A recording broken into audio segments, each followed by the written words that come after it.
third to last afternoon of the hunt, today being the last afternoon, I saw a bear that is a monster of a bear.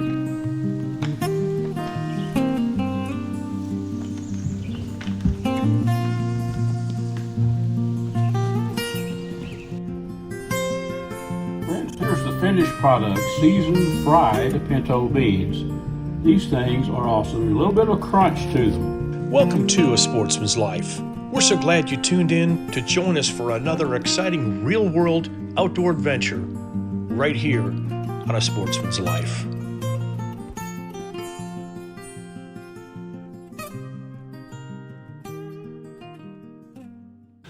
One of the things I've always enjoyed about hunting is to find one animal and go after it. And the fortunate thing is here in Alberta, hunting with W&L Guide Service, is that in this part of Alberta, you can take two bear. And so the first opportunity I had at what looked to me like a 7-foot bear, big bear, I took. Unfortunately, where he came in, he didn't go to the bait, and so there was no way to really get it set up on camera the way I was set up. Unfortunately, I had to take a shot and put him down, and using a 7mm PRC with 175 grain ELDX Hornady ammo, precision hunter. That poor bear hit him heart and lung area. He took 2 steps, and I shot him a second time. Didn't really need it, but the second time my whole deal was to try to recover a bullet, which I've been able to do, so real thrilled about that. I wanted to see how that particular bullet performed at short ranges. I know what it does on long ranges, but I never shot an animal of that size, or saying approaching that 300 pounds or better, at that close a range, and it performed perfectly. A great mushroom, looks like it retained the vast majority of its weight, and all that kind of good stuff as well too. Tremendous tissue damage, and that bear was dead at the shot. My second shot was simply no other reason just to recover a bullet, because he was going down at that point. So had absolutely a great opportunity there, and the third to last afternoon of the hunt, today being the last afternoon, I saw a bear that is a monster of a bear. This bear is probably close to 500 pounds, but he came in really dark, late, and just did not give a shot. And even the shot opportunity that I had, it had been a marginal shot, and I'm not about to do that. So sat on the stand yesterday afternoon, same place, going there again this afternoon in hopes that he comes back. But to me, if I take a bear, or take that bear, or if another one comes in nearly as big or something really unusual, we've only taken one color phase, so I'm hoping maybe a color phase bear will come in. If not that one, then maybe that big bear will show up. But I may go home without a second bear, but it'll be my choice, because I love that challenge of finding one animal and then hunting it to the exclusion of others. And basically that's kind of what's happening here in the last 3 days. So saying some prayers and saying a lot of hopes, and asking everybody else that can to say a prayer to have that bear come in, to have him come in early enough to where I can get a really good shot and get some photos as well. Tomorrow we leave, go back home on a bus, and then spend the night in Edmonton, and then we head back home. And we'll talk a little bit more once we get to the hotel, and talk about some of the aspects of the hunt and all those kind of things. But absolutely a fantastic guide area. Unbelievable bears. Every bear that we've taken, with the exception of 2, and one being a color phase bear, were well above 7 feet. The biggest was a legitimate 8 foot, and Miss Kay Mitchelluk took a bear that didn't square, but 7'8", or 7'9", 7'10", but it to me was the most brutish bear that was here. And if I had a choice between it and that 8-footer, I'd probably been shooting that one that was not quite as long, but every bit as big, and probably even weighed more. But we'll see what happens this afternoon. I'd love to find that big bear. To me, I love bear hunting, and to be able to go after one bear such as this, and then to be so fortunate into taking him, that would be quite an accomplishment. So headed the bear stand here in about 2 or 3 hours after lunch, and see how things go this afternoon, and hopefully I'll come out with a bear, and if I don't, it's been an absolutely fabulous hunt. Brought to you by Dallas Safari Club, Conservation, Education, and Hunter Advocacy. Hornady, accurate, deadly, dependable. Taurus Firearms, maker of the Raging Hunter. Trijicon, brilliant aiming solutions.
Linda, what do we got here? I think we have a bear here. Yeah, so I think we got a good bear. I think he's going to turn out a little bit better than I expected. Yes, I think he will too. I want you to look at the groove or that valley in his forehead. Yes. Yeah. That's kind of what convinced me. You know, when I was sitting on the bait last night, I had some other bears that came in earlier. They were kind enough to take down the beaver and knock over my barrel. So this one was left to Linda just to judge. And, you know, I had a moment of like, oh, I don't know. But then when I saw that head, I go, don't second guess. No. Don't second guess. Just That head, when they have that, to me, that's usually the first thing I'll look at Yeah. when the bears come in, is if they got that big old groove in their head. That's usually a good sign. That's usually a pretty good sign. I'll get my glasses here and hopefully don't forget them. What'd you shoot this one with? 450 Bushmaster. 450 Bushmaster? Yep, been our Patriot Predator. One of my favorite rifles for bear hunting. Short, compact, and deadly. and deadly. And deadly, no doubt about that. Yeah, that 450 is a pretty nice round. Yeah. And particularly like for bears or for hogs, I think it would be an absolute yeah. fan. Or just about anything else within reason. Exactly. Beautiful.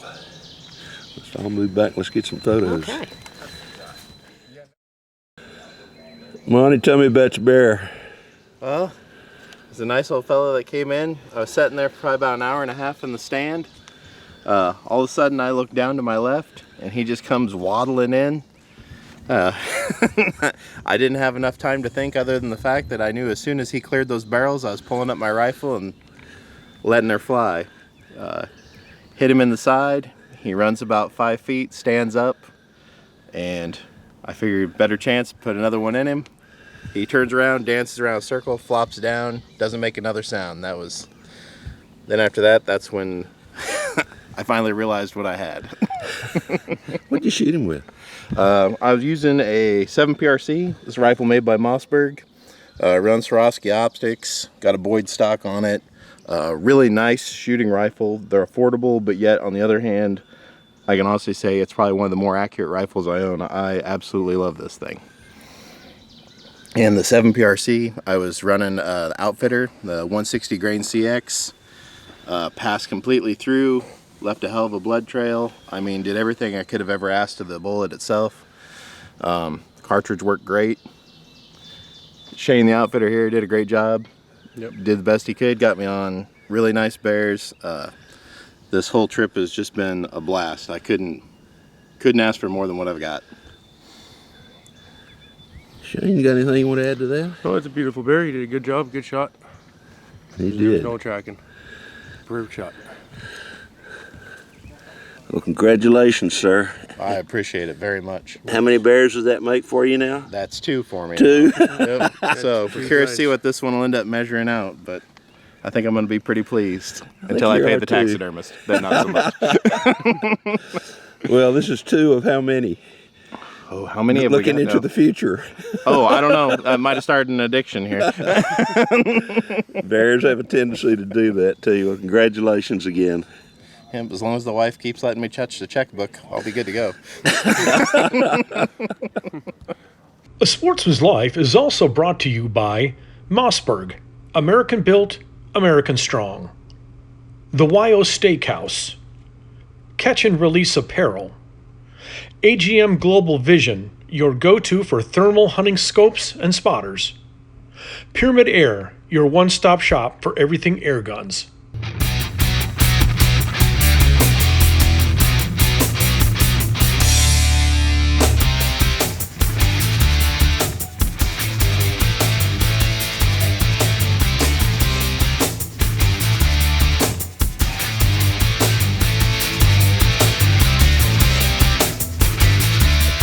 This is Mr.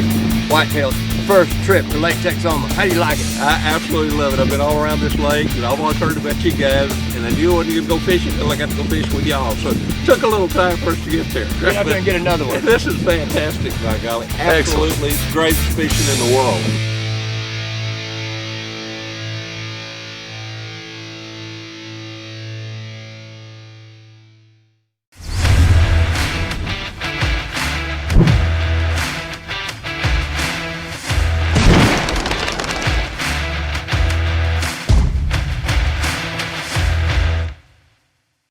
Friends, this is your old buddy Luke, and we're going to make right now a somewhat unconventional little quick dish out of pinto beans. Now, this is some beans that I've just smashed up.